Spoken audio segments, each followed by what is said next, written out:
Tonight, the Yankees are in Kansas City and they're looking for 7 straight victories. Leading the charge, one of the newest fan favorites and one of the nastiest pitchers in the American League, Nestor Cortes Jr., who has been dominant all season long. My recap, your reactions, coming up next. This is Yankees Game Night.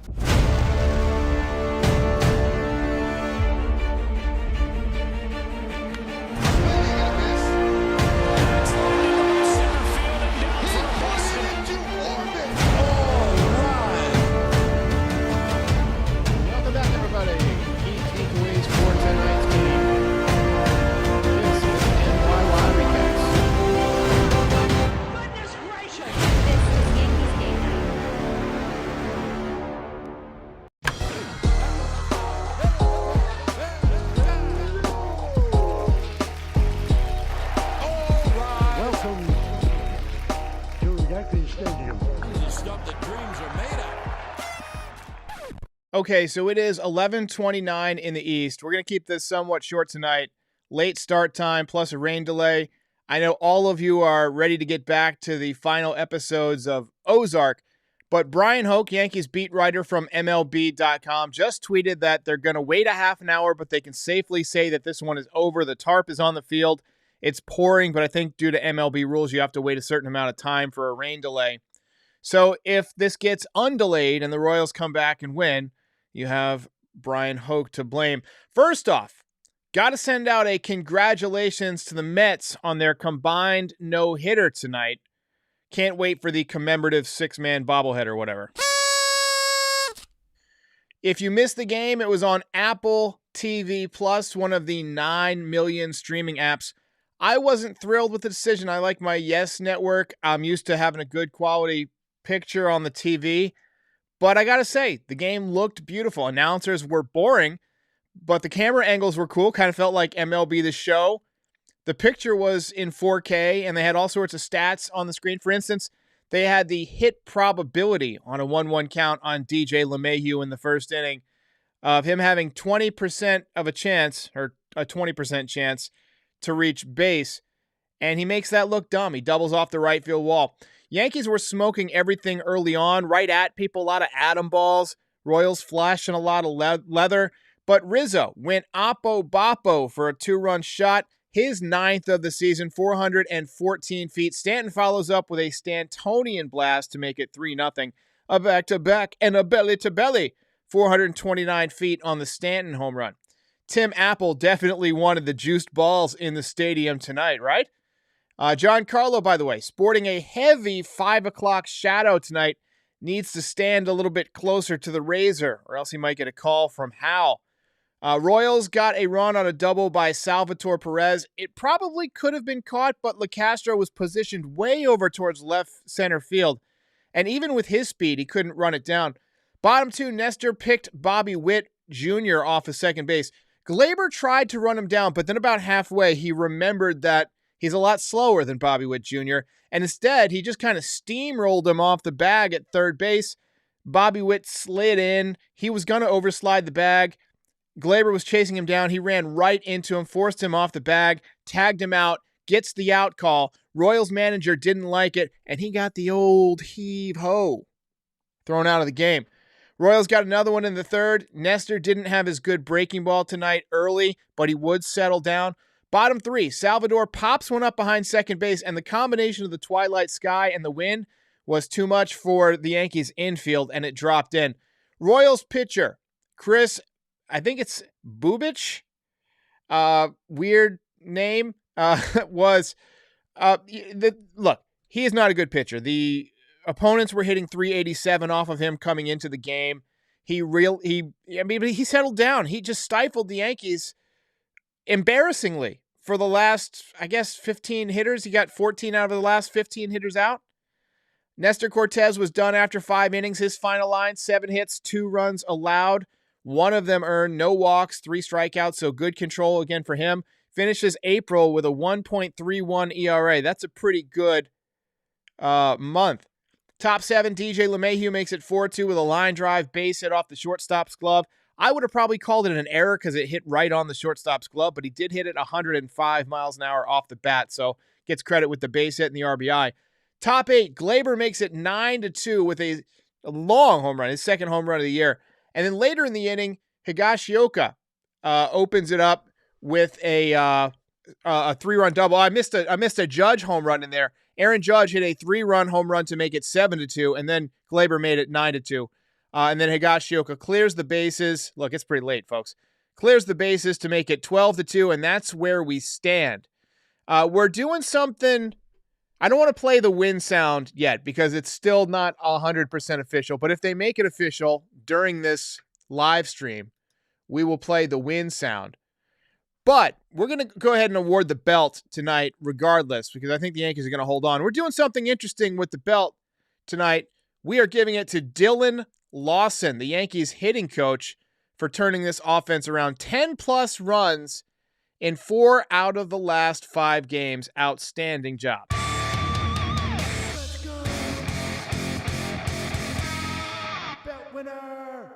Alexander Lee says, what is Cortez's ERA? 1.31. Really just fantastic this year. It was another one of those games kind of like Tyone had yesterday where it was a grind and, didn't have his best stuff, but still was able to work through the lineup. I mean, the cutter wasn't doing anything. The cutter was flat. He was missing up in the zone. His breaking ball was breaking around the strike zone. His fastball, he couldn't throw it by anybody. It looked like it was a couple of miles an hour slower than he typically throws. But then you look up after he comes out, and it's 5 innings of 1 earned run. That's a 1.80 ERA for the game. Chris says, why was the Apple TV Plus showing us the Mets game while the Yankees were playing? Because it was a no-hitter. They combined on a no-hitter. Let's see. Chris says LeCastro was messing up a lot. The wind was really nasty out there tonight, and it was a twilight sky. You could tell that a lot of guys were having trouble. Like the pop-ups were causing a lot of trouble. They kept showing the flags whipping. And when it's a twilight sky like that, the ball just looks like a little tiny streak when it gets above the lights. And when you combine that with the wind just blowing everything around, it really makes a big difference for the outfielder. It can be really tough. FKMRG says, Cortez, Dark Horse Cy Young. We're probably a little bit ahead of ourselves there. We are through a month, and he's about to be, 2-0 with a 1.3 something ERA? I mean, you can definitely make a case at this point for him being an all-star. We're closing in on that already. Got, probably, 8 starts left before the all-star game. If he keeps pitching well, I could see him being an all-star, but it's way too early to talk about Cy Young. I still think Garrett Cole has a shot because he puts off those streaks of 12, 15 starts where he's just unhittable. Randy Noel says, who's in charge of outfield positioning? Left field is terrible for 2 games. It's probably a combination of the analytics guys where they put together the spray charts for every hitter, and they figure that most of the time Salvador Perez is going to hit it more towards left center field. That's where most of his power is. But, he popped one up down the line that really most of the time the left fielder's standing under if they can, most of the time the left fielder, if they're positioned in a normal spot, would be standing under it. Sean Browning says, playing through a tornado warning. It sounded like there was actually a tornado that touched down somewhere in Kansas. That's what I heard. Anyway, that's what they mentioned. Jordan says, these guys are savages in the box. More of that, please. I'll take the, 10-plus runs every night of the week and take the chances with our pitching. Jasmine says, yeah, Yankees look shaky with catching balls tonight, too. Honestly, it's just, it has to be the wind. I mean, it was so windy. You're seeing the torrential downpour right now. Thunderstorm. I could hear, that was one great thing about Apple TV. Aside from their voices kind of cutting out every now and then, they had really good surround sound. And I've got speakers behind my couch, and I could hear the thunderclaps behind me while they were, putting the tarp on the field. It was interesting. Skylar says, Nestor continues to be the ace of the staff. That ERA is beautiful. And I wholeheartedly agree with the ERA. I wholeheartedly agree. Don't think he's the ace of the staff just yet, but he is pitching like an ace. But I'm going to go ahead and, just say, let's see, what do we have here? Okay. Just a bit outside. Close enough. Steven says, what is your opinion on the Dodgers going after Judge now that Trevor Bauer has been suspended for 2 years? This is getting rid of his $30 million, $40 million salary, whatever it is. Hey, look, that's a tough question. It really is. It's a good question. I could see them opening up their wallets. I could see the Mets doing it too, honestly, and that would hurt even more to me, having to watch him play every night of the week across town. That would just crush Yankees fans. Ultimately, if he has a great year and stays healthy, I think the Yankees are going to sign him. It's going to cost a lot of money, but that's the price of doing business these days. X-Wing says, Yankees should sweep this series. They have Toronto next. You would hope that the Yankees would sweep this series. That would put them at 9 straight wins. I would love to extend it to 10 or 11. You don't have those very often. Typically, the Yankees' longest win streak is usually between 7 and 9 games in any given year. Last year, of course, it was 14 games. This year, it's already 7. As presume this game finishes up. I think they're going to call it any second now. But Brian Hoke says pack it up. So I don't think that they're gonna bring this back out. But typically the longest win streak is 7 to 9 games. Greg Libby says, I watched with the sound muted. I don't blame you. Those announcers were rather bland to me. It was I miss my normal. I miss my regular broadcasters. My buddy was over and we were listening to some comedy. We were listening to Gilbert Gottfried do roasts. If you've never heard Gilbert Gottfried, who just passed away, I contend he is the greatest roaster of all time. So fire up YouTube and click on Gilbert Gottfried roasts, and they're all fantastic. Let's see. Bruce says he's ticked because he pays to watch the games on MLB. So the Apple Plus TV app was free. The game was free tonight. So there's that. But not everybody has access to apps. And I kept reading from the kids who would comment, well, why don't people who don't have it just stream it on the internet? Just do whatever. And what you got to realize is once you get to a certain age, for the most part, you get set in your ways and how you do things and you stop fiddling with new technology. I guarantee there's lots of people that are like 50 years old plus that just can't find the Apple TV app or don't have a smart TV or don't have a tablet. They pay for cable. They pay for satellite dish. They pay for MLB TV. That's how they watch the game. And they're told in the beginning of the season that you'll get access to all out-of-market games if you pay for just $19.99 a month, MLB TV, MLB extra innings, whatever it is. You're told you can watch every game. But that's obviously not the case this year. There's going to be something like 20 games that are not on the Yankees' regular networks, that are Prime, Peacock, Apple TV. Jay Scam says, is the game over? So, not officially. We are in a rain delay in the top of the 9th. That's why we have not played the Yankees win sound yet. We are waiting for it to be officially called by Brian Hoke here. He's handling the Twitter.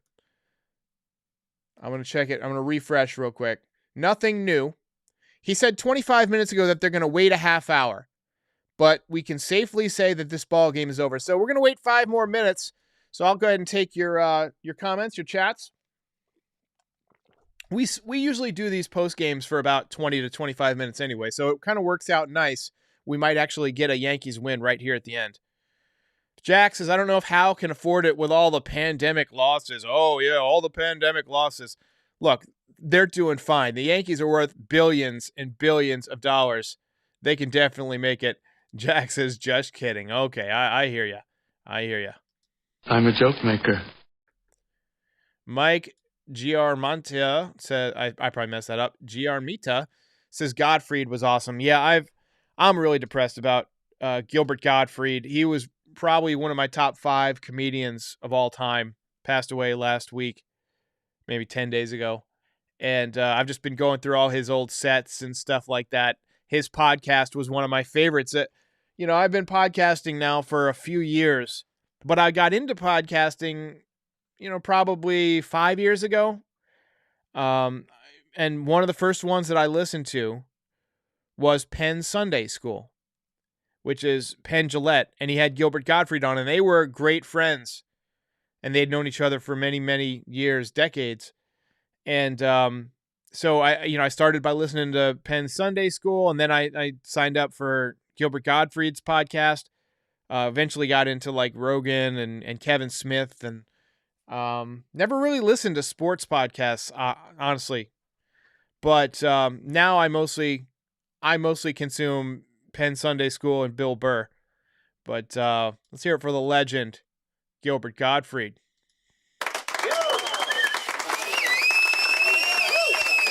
We got some voicemails coming in. I'll get to them tomorrow. I haven't had a chance to listen to them yet, but I'm loving this voicemail feature. It's great to get you guys' takes and to hear some of your voices after so long. And I'm starting to recognize some of the voices now. It's pretty fun. Sean Browning says, too bad we can't sync radio with TV ball games. I suppose you could. If you have the MLB audio app, you could, pause your TV and sync up the audio and then unpause the TV. I've done that before. It's been a while. Catherine Soros says, next Apple TV game is June 3rd. That's right around the corner. I'm thinking about going to the June 10th and 11th games. Or no, maybe it's, yeah, June 10th and 11th against the Cubs in New York. It's a Friday and a Saturday. My wife and I are looking at that. That might be something we do. Jasmine Drury says, what the heck was up with them saying Perez was wearing women's perfume? So apparently it's like a psychological thing for Salvador Perez. He thinks that if things smell good, if you smell good and you're smelling nice scents, it's easier for you to relax in the box and focus. And he thinks he'll probably get some extra calls from the umpire that way because he's catching, so he has to be right there. And he'd rather the ump smell something nice than his sweaty back for the entire game. So I don't blame him for trying. There's a lot of little subtle psychological things like that. You can trick the mind pretty easily. They say that if you want to sell your house quicker, you should paint it yellow. And if you're working in a room, you should paint it blue, not red. Like if you're in a red room, it triggers like a fear response or like a flight response. But a blue is like a subtle, relaxing. It's like better for creativity and focus. Brandon says, Yankees looking like we can go deep into the playoffs. I 100% agree. We're looking great. I wholeheartedly agree. Steven says, did the game end? It has not officially ended, though. We just got a Twitter from the Yankees. Slugged to 7 straight. Ball game over. Mr. John Sterling. Ball game over. Yankees win. The Yankees win. Yankees have officially won 7 straight games. They are now 14-6 on the season. And in case you missed it, you're just getting here, we gave the belt out to Dylan Lawson.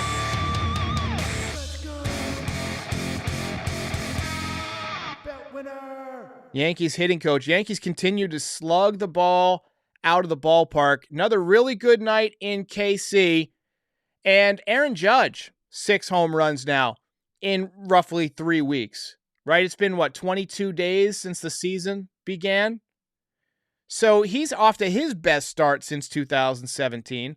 Stan's got 4 home runs. He's traditionally a slow starter, so he's off to a good start. Rizzo's on pace for like a Bonds level season. I think he's going to come back down to earth. I don't think he's ever hit more than 31 or 32 home runs in a season. I could be wrong on that, but I don't think he's ever hit 40. So I think he will come back down to earth. But playing in Yankee Stadium has helped him already, should continue to help him in the future. And as we saw tonight, he can go oppo-boppo in a big ballpark. So 9 home runs for Rizzo. Torres coming around. Again, not putting up huge numbers, but a home run tonight. He had a big 3-run triple the other night. Higashioka drove in 3 runs tonight. So Hey, we're off to a good start on this road trip. 12 runs, and the Yankees officially win their 7th consecutive game. Oh, my watch is talking to me. Let's see here. All right, so we got a lot of official. Ashlyn says, awesome. T. Wood says, go Yankees. Ethan says, the Blue Jays lost today, so we're creating a gap. And, you've got a great point, Ethan. We are early in the season, but you can't take these wins away. You would much rather be in the Yankees' position than further back. Last year, the Yankees started off 5-12. They still won 92 games, but they started off 5-12. And they spent the entire summer, having an uphill climb. Now, you've got these wins in the bank, and you don't have to fight as hard all year. You can rest a guy once in a while if you can develop a bigger lead in the division. You can take a little bit of pressure off of your bullpen. It's easier to play with a lead. So 7 wins in a row for the New York Yankees, and I am going to call it a night. I appreciate everybody who joined on such a late evening. Enjoy the rest of your Friday. I am going to get back to Ozark. I'll see you next time.